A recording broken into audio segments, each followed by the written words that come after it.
Pada kesempatan sore hari ini kita akan datang pada Tuhan memulai ibadah awal tahun kita. Terima kasih ya Tuhan. Haleluya. Kami perlu Engkau ya Tuhan, menuntun langkah hidup kami sepanjang tahun ini. Karena Engkaulah cahaya hidup kami, karena Engkaulah pelita hidup kami, yang menerangi setiap jalan kami ya Tuhan. Kami menyerahkan seluruh hidup dan masa depan kami ke dalam pimpinan-Mu. Haleluya.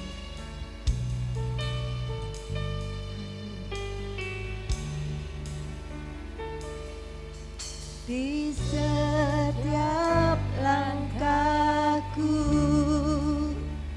tangan-Mu menuntun jalanku,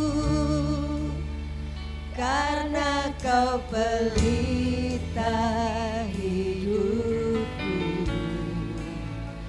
yang selalu bersinar dalamku. Kasih-Mu sempurna, selalu baru tiada habisnya. Apapun cerita hidupku, janji-Mu Kau tak tinggalkanku.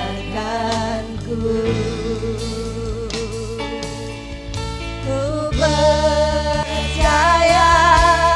Kau Tuhan atasku, ku serahkan semasa depanku. Ku tak akan takut, hidupku aman di dalam-Mu.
bangkit berdiri. Haleluya.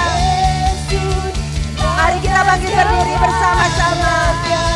Kau yang berdaulat, surga bumi kan menyembah Yesus Raja selamanya. Kau yang berkuasa, surga bumi kan menyembah Yesus Raja segalanya. Kau yang berdaulat,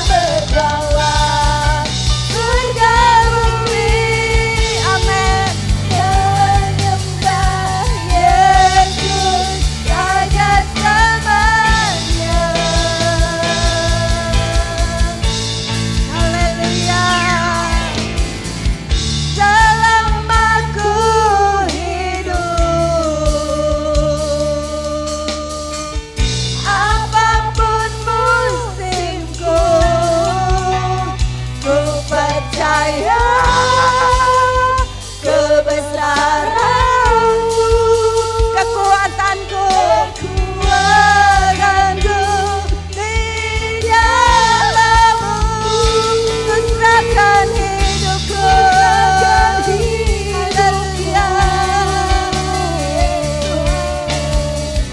Akui kuasa-Mu, ku percaya kebesaran-Mu. Masa depanku terjaga di tangan-Mu. Masa depanku terjaga di tangan-Mu. Masa depanku terjaga di tangan-Mu, Tuhan. Ku terjaga di tangan-Mu. Haleluya. Haleluya. Kau yang berkuasa menuntun hidup kami, menuntun langkah-Mu. Haleluya.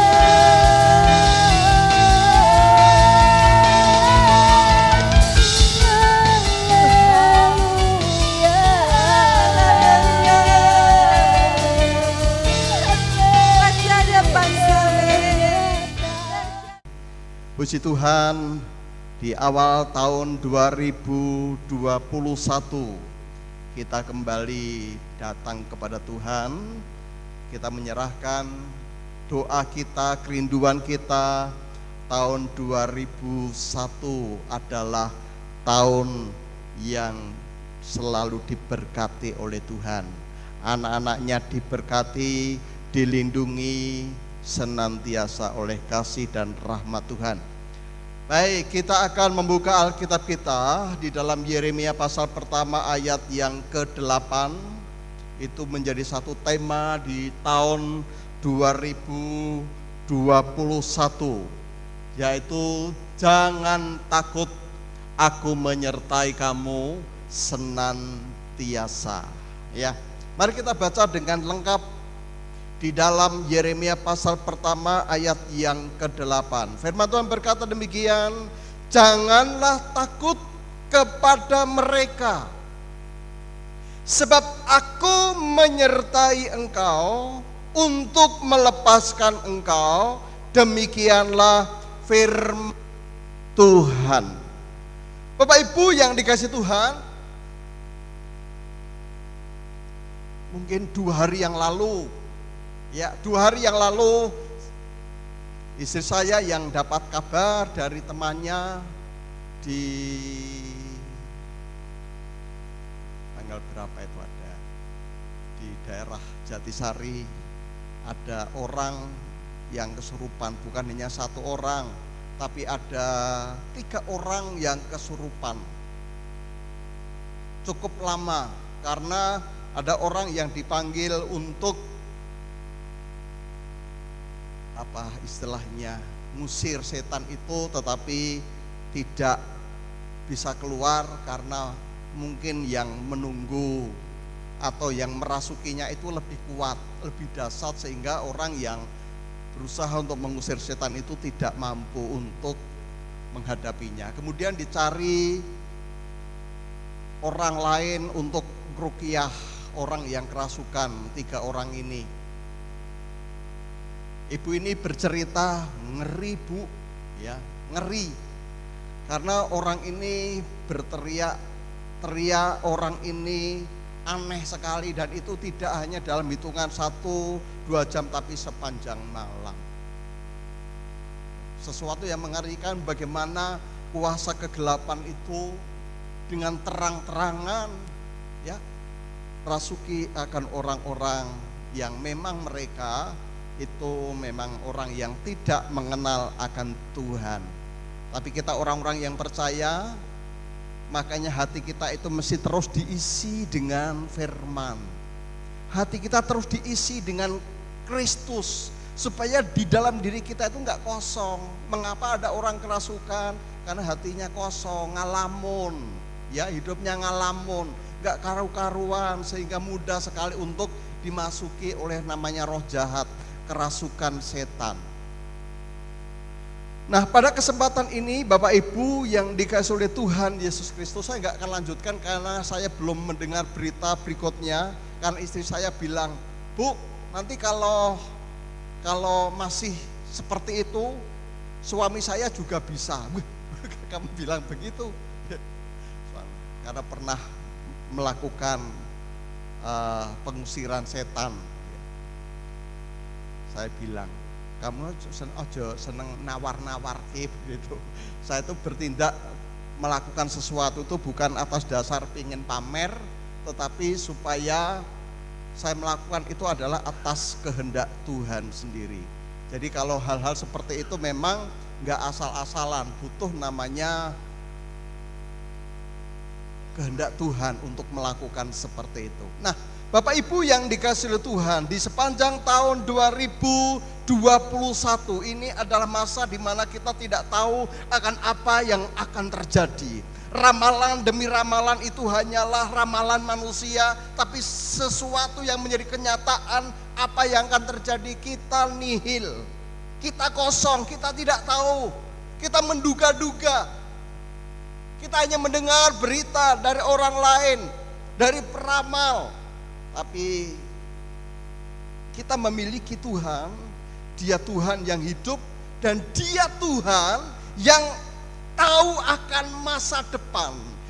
Tuhan yang bisa melihat masa depan, bahkan ke depan Bapak Ibu Saudara semua itu ada di dalam tangan Tuhan. Amin Bapak Ibu. Apa yang terjadi di tahun 2001 Ibu tidak tahu, tapi yang kita tahu dan kita sadari bahwa hidup kita ada di dalam tangan Tuhan. Masa depan kita ada di tangan Tuhan. Tidak usah takut dan tidak usah khawatir dengan situasi yang akan terjadi di tahun 2021.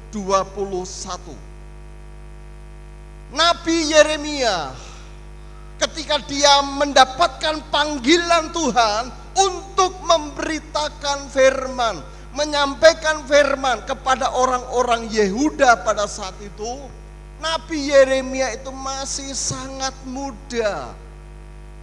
Usianya itu belum usia 20 tahun, belum boleh. Untuk seorang imam itu belum usia 20, itu belum boleh. Makanya ketika Nabi pada saat itu adalah Yeremia mendapatkan panggilan Tuhan, dia takut, dia khawatir. Aku ini masih muda. Aku ini belum bisa dan belum sesuai dengan kriteria yang diharapkan untuk menjadi seorang nabi, untuk menjadi seorang imam. Belum saatnya. Makanya timbul namanya keraguan-raguan, ketakutan, kekhawatiran di dalam diri Yeremia pada saat itu. Tapi firman Tuhan berkata, janganlah takut. Janganlah takut. Bapak Ibu pernah mengalami ketakutan? Apa sih yang menyebabkan seringkali kita mengalami ketakutan? Seringkali yang menyebabkan kita mengalami ketakutan adalah satu, ketidaktahuan kita. Ya, ketidaktahuan kita tentang masa depan itu membuat kita mesti seringkali mengalami namanya ketakutan. Ketidaktahuan kita. Yang kedua, ketidakpastian. Itu membuat sebuah kekhawatiran. Zaman sekarang untuk menjadi pegawai atau tenaga kerja tetap itu sangat sulit karena pemerintah dengan model sekarang itu adalah model kontrak atau outsourcing. Jadi mungkin 2 tahun kontrak, kemudian diperpanjang lagi 2 tahun kontrak. Nah, namanya pekerja ini kan membutuhkan sebuah kepastian. Ketika sudah mendekati 2 tahun, apakah aku nanti akan dikontrak lagi atau tidak? Ini kan menjadi sebuah kekhawatiran di dalam diri para pekerja. Ketidakpastian, ketidaktahuan. Dan yang ketiga adalah ketidaksiapan. Itu membuat seseorang akan mengalami namanya kekhawatiran, ketakutan. Termasuk Yeremia, dia khawatir, dia takut pada saat itu karena aku ini belum siap untuk menjadi seorang nabi. Tetapi Tuhan berkata kepada Yeremia, jangan takut. Ya, jangan takut. Sebab apa? Kalau di dalam ayat sebelumnya, Bapak Ibu, kita nggak perlu takut dan khawatir. Rupanya di dalam diri kita, di dalam ayat yang kelima, firman Tuhan berkata, sebelum aku tanda besar, itu adalah Tuhan, membentuk engkau dalam rahim ibumu, aku telah mengenal engkau. Amin, Bapak Ibu. Sebelum ya, aku membentuk engkau dalam rahim ibumu, aku telah mengenal engkau. Tuhan telah mengenal Yeremia. Sebelum Yeremia lahir, Tuhan sudah membentuk dia, sudah mengenal dia. Bagaimana dia tahu? Ya karena Allah itu adalah Allah yang melampaui segalanya. Dia memiliki sebuah planning, sebuah rencana, dan dia tahu dengan siapa dia akan berkenan, menentukan siapa yang akan menjadi imam, siapa yang akan menjadi nabi, siapa yang akan diutus Tuhan, siapa yang akan dipakai Tuhan di dalam keluarga saudara masing-masing. Tuhan itu sudah menetapkan, sudah tahu. Sebelum engkau keluar dari kandungan, aku telah menguduskan engkau, dan aku telah menetapkan engkau menjadi nabi bagi bangsa-bangsa. Jadi Yeremia diteguhkan, memang engkau masih muda, usiamu belum 20 tahun, tetapi akulah yang telah memilih engkau, yang telah menguduskan engkau, aku yang telah menetapkan engkau. Sebelum engkau keluar, aku sudah tetapkan engkau. Nah, peneguhan itulah yang membuat akhirnya Yeremia pasrah dengan kehendak Tuhan. Makanya Tuhan berkata di dalam ayat yang ke-8, janganlah takut kepada mereka. Next. Jangan takut menghadapi mereka. Siapa mereka? Mereka adalah bahwa Yeremia nanti akan berhadapan dengan tua-tua bangsa Yehuda. Mereka orang yang sudah berpengalaman, sudah paham tentang firman. Kemudian yang kedua, berhadapan dengan Raja Yehuda. Bukan hanya satu raja, tetapi ada beberapa generasi raja yang pada saat Yeremia menjadi nabi, dia harus berhadapan dengan raja-raja Yehuda, dan kebanyakan mereka ini adalah orang-orang yang tegar tengkuk. Kemudian yang ketiga, bangsa Yehuda yang tegar tengkuk. Ini yang dihadapi oleh Yeremia. Dia akan berhadapan dengan tua-tua bangsa Yehuda, dia akan berhadapan dengan raja-raja, dan dia akan berhadapan dengan bangsa Israel yang tegar tengkuk. Maka pengalaman Yeremia di dalam dia menyampaikan firman Tuhan, itu bangsa Israel itu tidak ada yang bertobat. Coba bayangkan, ini seorang nabi diutus Tuhan, tetapi bangsa Israel, bangsa Yehuda tidak bertobat.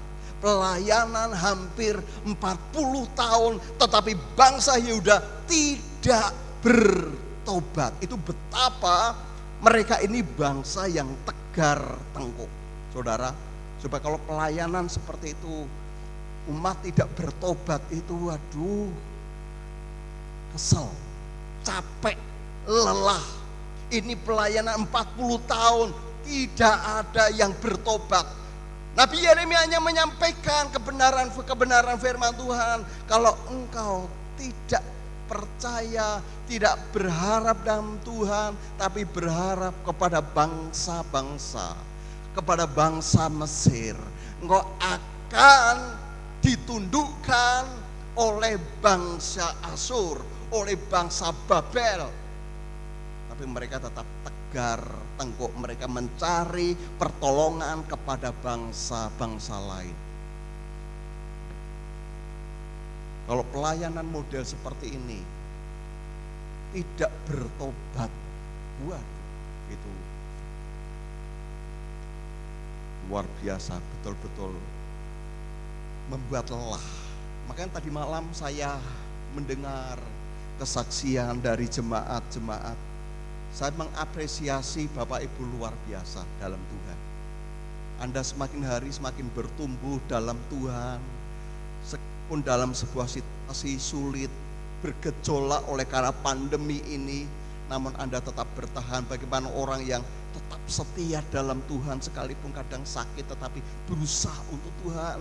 Aku mau berbakti kepada Tuhan. Zamannya Nabi Yeremia nggak ada seperti itu. Diingatkan membangkang. Mereka bangsa yang tegar tengkuk. Makanya Yeremia ini berhadapan dengan orang-orang yang macam ini. Tapi Tuhan berkata, jangan takut. Ya. Jangan takut menghadapi mereka, karena aku, bagian yang 3, next. Karena aku akan menyertai engkau dan akan melepaskan engkau.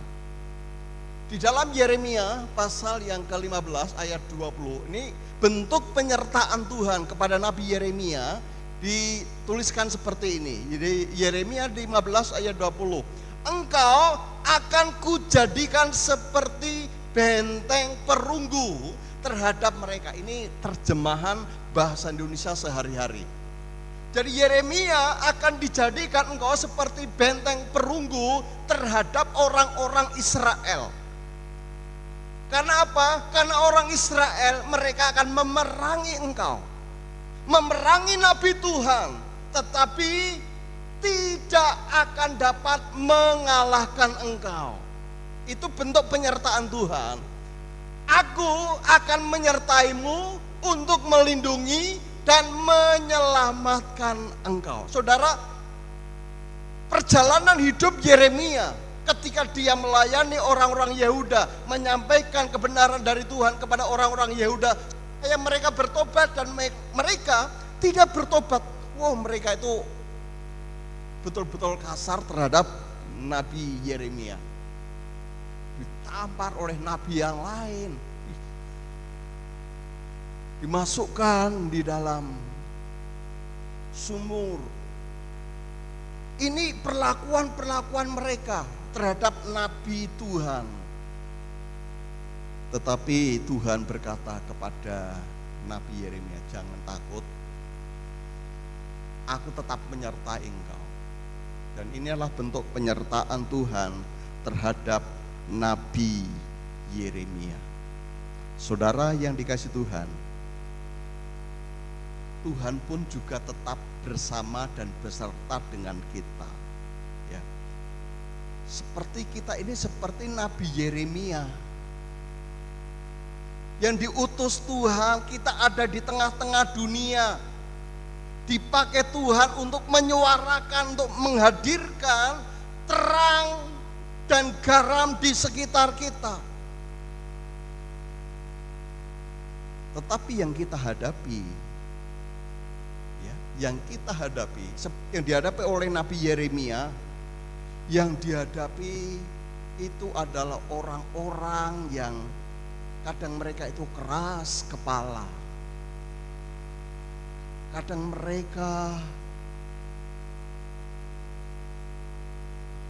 rasa toleransi tidak ada.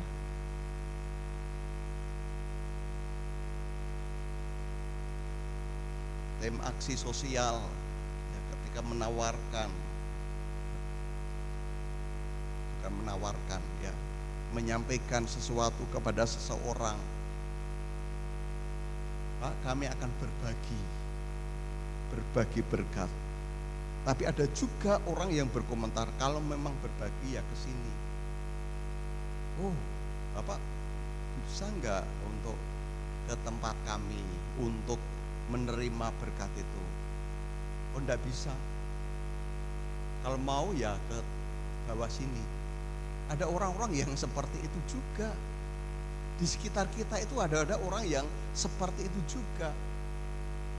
Dan saya yakin di sekitar Bapak Ibu Saudara ada juga orang-orang yang lebih saklek daripada orang-orang yang tadi saya sebutkan. Dan kita itu diutus oleh Tuhan di tengah-tengah situasi seperti itu. Yang kedua, itu diutus Tuhan di dalam sebuah keadaan, kenyataan yang secara manusia kita tidak bisa mengatasinya. Tadi malam Pak Warno sampaikan, ini corona itu sampai kapan? Betul Pak ya? Ini sampai kapan ini? Ya kan, sampai kapan? Kapan berhentinya? Tahu nggak kapan berhentinya corona? Ya, kapan berhentinya? Kita nggak tahu kapan berhentinya, karena virus itu terus menyebar. Terus virus pun juga berinovasi terus ya. Saya membaca satu artikel yang dari Jogja yang menulis bahwa virus corona ini tren dari sana itu lebih cepat, mudah sekali menular. Itu membuat kadang semakin takut dan semakin gentar mau keluar. Ya, tidak hanya berhadapan muka dengan muka gitu, tapi jarak jauh melalui proses airborne, yaitu lewat udara, itu bisa terjadi. Oh, saudara, ini kan sesuatu yang menakutkan. Apakah kita akan bersembunyi di kolong tempat tidur terus menerus begitu? Kan tidak. Kita enggak tahu dengan semuanya. Tapi Tuhan berkata, jangan takut. Amin Bapak Ibu. Jangan takut. Aku menyertai dan aku akan melepaskan engkau. Sekalipun engkau mengalami, tapi Tuhan memberikan kekuatan, Tuhan memberikan pertolongan, Tuhan memberikan jalan keluar. Tadi malam Pak Surya begitu ya. Tuhan berikan jalan keluar melalui anak-anak Tuhan. Itu memang cara Tuhan seperti itu. Makanya Bapak Ibu, di tahun 2021 ini kita tidak bisa menerawang apa yang terjadi di tahun 2021. Tapi kita punya Tuhan, pemegang harapan, pemegang masa depan kita. Mari kita belajar untuk satu, kita berjalan di dalam pimpinan Tuhan. Ya, berjalan dalam pimpinan Tuhan. Yeremia ketika diutus, dia belajar, aku melakukan segala sesuatu tetap di dalam koridor, aku tetap di dalam pimpinan Tuhan. Berjalan dalam pimpinan gembala aku. Kita yang di belakang, biarkan Tuhan yang di depan. Kita ngikut karena Tuhan, Dia tahu akan hari esok. Kalau kita yang di depan, Tuhan yang di belakang, kita akan terperosok. Makanya kita belajar sebagai anak-anak Tuhan, biarkan Tuhan yang menjadi pimpinan atas diri kita. Tuhan menjadi pimpinan di dalam keluarga kita. Tuhan menjadi pimpinan di dalam usaha kita. Amin Bapak Ibu. Itu Tuhan harus dijadikan pimpinan. Tuhan di tempat ini sebagai kepala gereja. Gereja ini berjalan bukan atas manusia, tetapi atas dasar pimpinan dari Tuhan melalui Allah Roh Kudus. Melangkah di tahun 2021 dengan mengedepankan biarlah Tuhan yang memimpin akan jalan hidup kita. Tuhan yang di depan, aku yang di belakang. Kira-kira enak ya kalau seperti Tuhan? Tuhan yang di depan, kita yang ikut.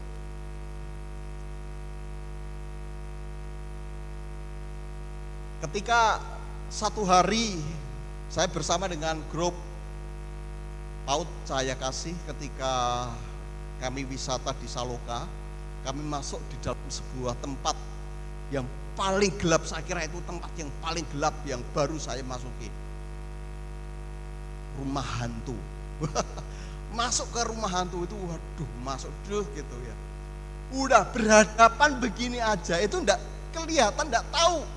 Enggak kelihatan ini orang itu ya, pokoknya gelap. Ketika kami berjalan, waduh, di dalam kegelapan itu enggak enak. Ketika ada terang sedikit, ada terang, kita ikuti aja terang itu.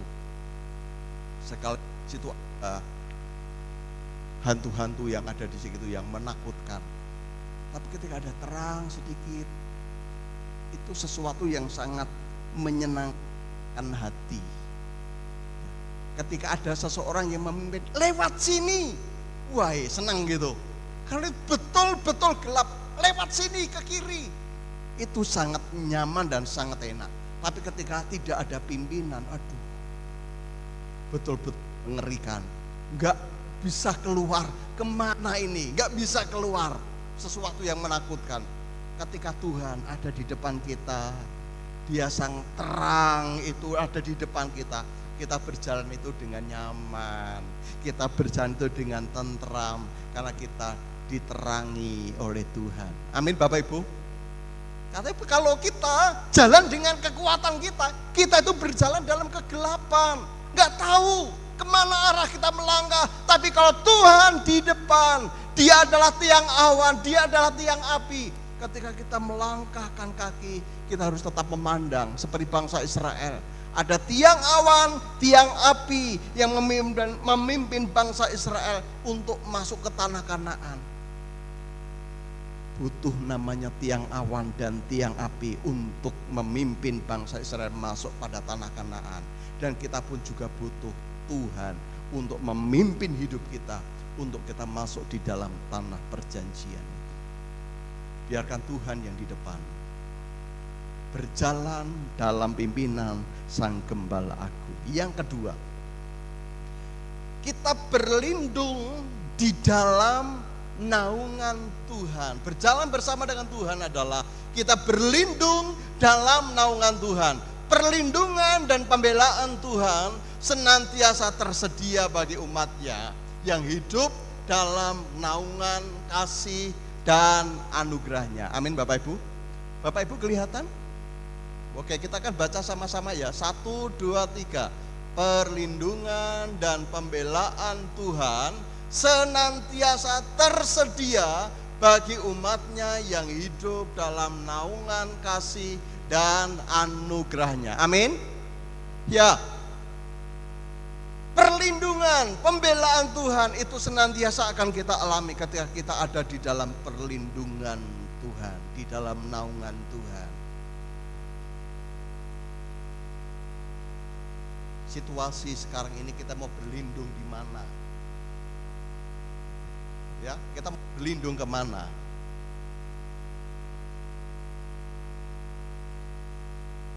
Aku masih punya harta banyak, Pak.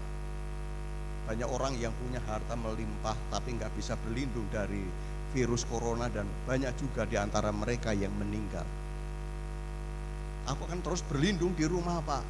Terus berlindung di rumah. Toh faktanya ada seseorang yang dia tetap di rumah, dia dapat makanan dari orang lain, suplai, tapi kemudian ketika dia ambil makanan itu, rupanya makanan itu sudah ada juga virus corona, sehingga dia pun akhirnya juga kena.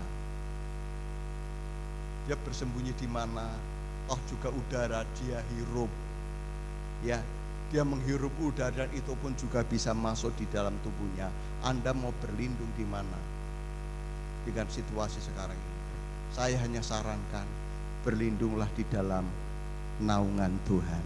Amin, Bapak Ibu. Itulah yang saya andalkan, berlindung dalam naungan Tuhan. Tidak ada tempat yang aman di dunia ini.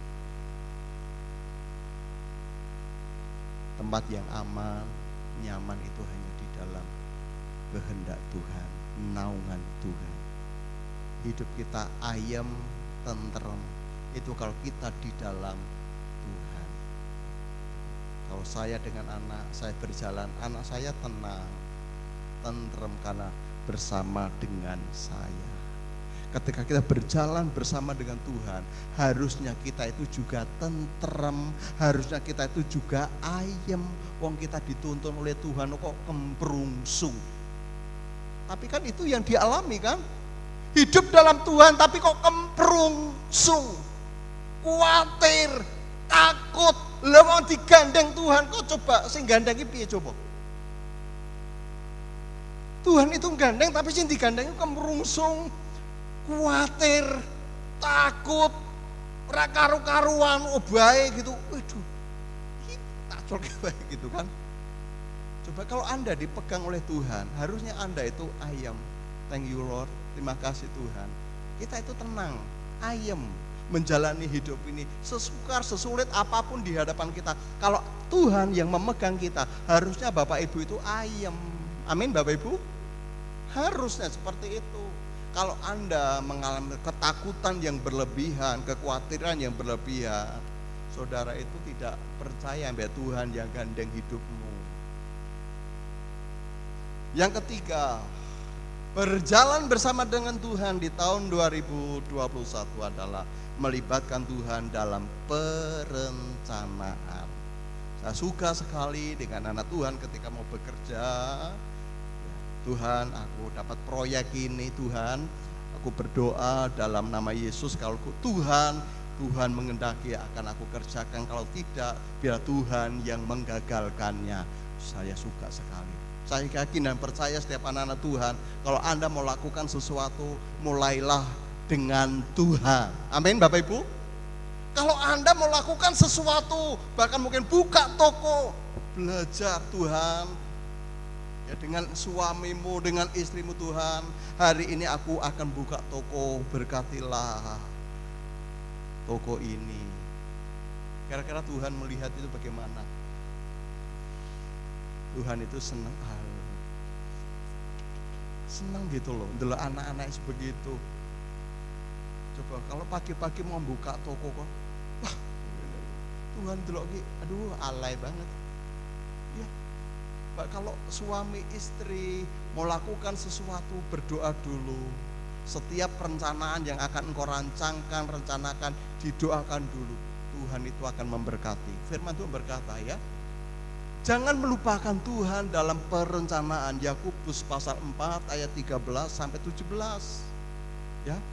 Jangan lupakan Tuhan dalam perencanaanmu. Melibatkan Tuhan dalam setiap perencanaan ini sesuatu yang sangat-sangat penting di dalam kehidupan kita. Karena kita ini terbatas dan kita punya Tuhan yang tak terbatas. Dalam kita merencanakan sesuatu, biarlah Tuhan terlibat. Amin, Bapak Ibu. Tuhan terlibat di dalam setiap semua yang akan kita lakukan dan kita kerjakan. Kalau mau sesuatu pergi dari rumah, Anda mesti berdoa. Saya dulu pernah cerita, ya. Saya itu waktu saya di Kendal, saya dari rumah mau ke pasar, itu jaraknya kurang lebih 1 kilo. Saya naik mobil, alah dekat begitu, saya langsung aja tancap gas sampai di pertigaan begini, saya mau lurus tapi itu ada portal. Kayak saya mesti ikut jalur tengah ya.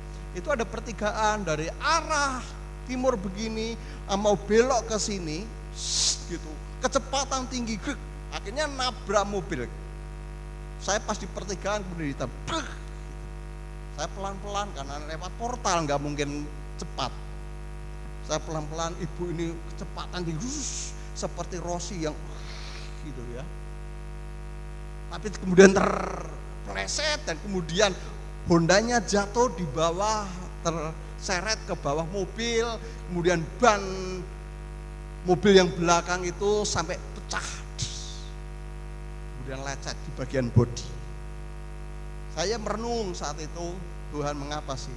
Saya kemudian ingat, aku tadi berangkat tidak berdoa karena saya pikir cedak ngono wae kok berdoa.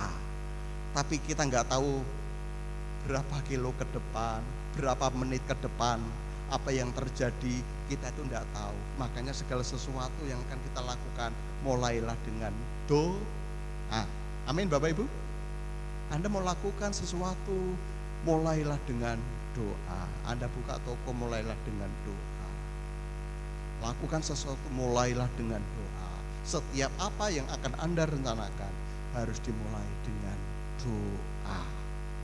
Nah, dalam doa Tuhan terlibat.